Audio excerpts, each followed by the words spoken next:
गोलोक धाम की दिव्य कथा। प्रारंभिक वंदना। जय श्री राधे। आप सभी को राधा कृष्ण की पावन लीलाओं की एक ऐसी अद्भुत कथा में स्वागत है जो इस संसार से परे, दिव्यता से परिपूर्ण और आत्मा को शांति प्रदान करने वाली है। ये है गोलोक धाम की महिमा, एक ऐसी कहानी जो केवल शास्त्रों में नहीं अपितु प्रेम और भक्ति के अनुभव में जीवित है। आइए एक सामान्य भक्त की तरह इस कथा को साधारण शैली में सुनते हैं ताकि यह हर हृदय को छू सके। एक बार की बात है, एक वृद्ध साधु हिमालय के एक शांत कोने में एक छोटी सी कुटिया में रहते थे। उनका जीवन तपस्या, जप और श्री कृष्ण के ध्यान में बीतता था। एक दिन एक जिज्ञासु बालक उनके पास आया और बोला, बाबा, आप हर रोज कृष्ण कृष्ण जपते रहते हैं, क्या आपने कभी उन्हें देखा है? साधु मुस्कुराए। उन्होंने अपनी आंखें बंद की और बोले, बेटा, श्री कृष्ण को देखने के लिए इन आंखों की आवश्यकता नहीं, प्रेम की आवश्यकता है। और जहां वह निवास करते हैं उस धाम का नाम है गोलोक। बालक की आंखें चमक उठीं। बाबा, क्या आप मुझे गोलोक की कहानी सुना सकते हैं? साधु ने सिर हिलाया और बोले, सुनो बेटा, यह कोई साधारण लोक नहीं, ये स्वयं भगवान श्री कृष्ण का परमधाम है। ये नित्य है, अविनाशी है और केवल प्रेम और भक्ति से ही वहां पहुंचा जा सकता है। गोलोक की उत्पत्ति और ब्रह्मा संहिता। साधु बोले, शास्त्रों में, विशेष रूप से ब्रह्म संहिता में गोलोक का वर्णन आता है। उसमें एक श्लोक है, आनंद चिन्मयर से प्रतिभाविता विस्ताभिर्य एव निज रूपतया कलाभे गोलोक एव निवसित्य खिलात्मभूतो गोविंदमादि पुरुष तमह भजामि। इस श्लोक में कहा गया है कि भगवान श्री कृष्ण आनंदमय रसों से परिपूर्ण गोपियों के साथ गोलोक में अपनी निज रूप के साथ लीलाएं करते हैं। ये लोक ऐसा है जहां केवल आत्माएं नहीं, स्वयं ब्रह्मा, शिव और सभी देवता भी वहां की महिमा को समझ नहीं पाते। गोलोक की विशेषताएं। साधु ने बालक को और भी विस्तार से बताया। नित्य धाम, ये धाम न कभी बना और न कभी मिटेगा। यह अनंत काल से अस्तित्व में है। प्रेम का केंद्र, यहाँ राधा और श्री कृष्ण का प्रेम किसी भी सांसारिक प्रेम से कहीं ऊंचा है। ये शुद्ध, निष्कलंक और आत्मा के स्तर पर होता है। ब्रह्म ज्योति से प्रकाशित, वहां सूर्य, चंद्रमा या अग्नि नहीं है। वहां केवल ब्रह्म ज्योति है जो स्वयं कृष्ण के तेज से प्रकाशित होती है।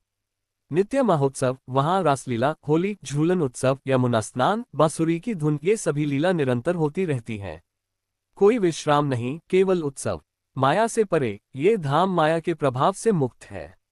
वहां कोई जन्म, मरण, दुख, रोग नहीं होते। वैकुंठ और गोलोक में अंतर। साधु ने कहा, कुछ लोग वैकुंठ को ही परमधाम मानते हैं, जो कि सही है, परंतु उससे भी उच्च गोलोक है। वैकुंठ में भगवान विष्णु लक्ष्मी जी के साथ चतुर्भुज रूप में निवास करते हैं।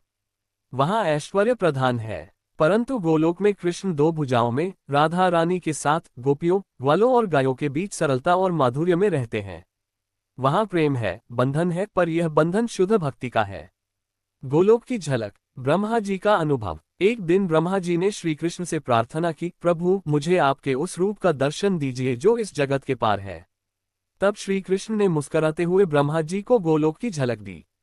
वहां उन्होंने देखा, राधा रानी सिंहासन पर विराजमान है और श्री कृष्ण उनके चरणों में बैठे हैं।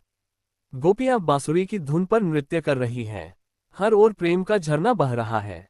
ब्रह्मा जी ने देखा कि वहां किसी को भगवान नहीं कहा जा रहा, सब बस श्याम को अपना सखा, प्रियतम, लाल या कन्हैया कहकर बुला रहे हैं।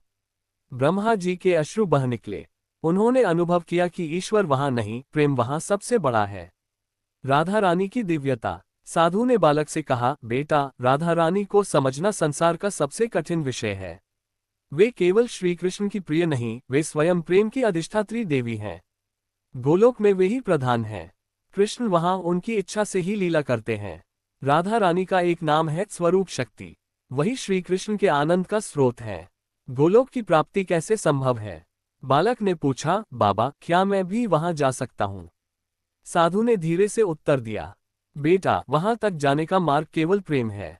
न तप, न व्रत, न ज्ञान, केवल भक्ति। जब कोई कृष्ण को अपने जीवन का सर्वस्व मान लेता है, जब उसका हर भाव, हर सांस राधे कृष्ण कहने लगे, तब वही आत्मा इस मर्त्य लोक को छोड़ गोलोक की यात्रा करती है। श्रवण, श्री कृष्ण की लीलाओं को सुनना। कीर्तन, उनके नाम का गुणगान। स्मरण, हर पल उन्हें याद करना। सेवा, दूसरों की निस्वार्थ सेवा। वंदन, दास्य, सख्य, आत्मनिवेदन, इन 9 प्रकार की भक्ति से ही आत्मा गोलोक की अधिकारी बनती है। गोलोक की कल्पना एक भक्त की आंखों से। अब साधु ने अपनी आंखें बंद की और बोले, जब मैं ध्यान करता हूं तो मुझे वहां का दृश्य दिखाई देता है। एक नीले आकाश के नीचे यमुना की कलकल ध्वनि के बीच वृंदावन के वन में एल श्री कृष्ण मुरली बजा रहे हैं। राधा रानी उनकी ओर देख रही हैं। गोपियां हंस रही हैं। बाल सखाएं फूलों की वर्षा कर रही हैं। वहां कोई चिंता नहीं, कोई भय नहीं, केवल प्रेम है, माधुर्य है, दिव्यता है। बालक ने आंखें मूंद ली और कल्पना में वह भी उस लोक को देखने लगा। गोलोक पर आधारित दृश्य। सम्मानीय दर्शकों, यह कथा केवल शब्दों की नहीं, अनुभव की है। आप जब भी कृष्ण नाम का जप करें, आंखें बंद करके उस गोलोक को देखना, आपको वहां जाने की इच्छा अवश्य होगी।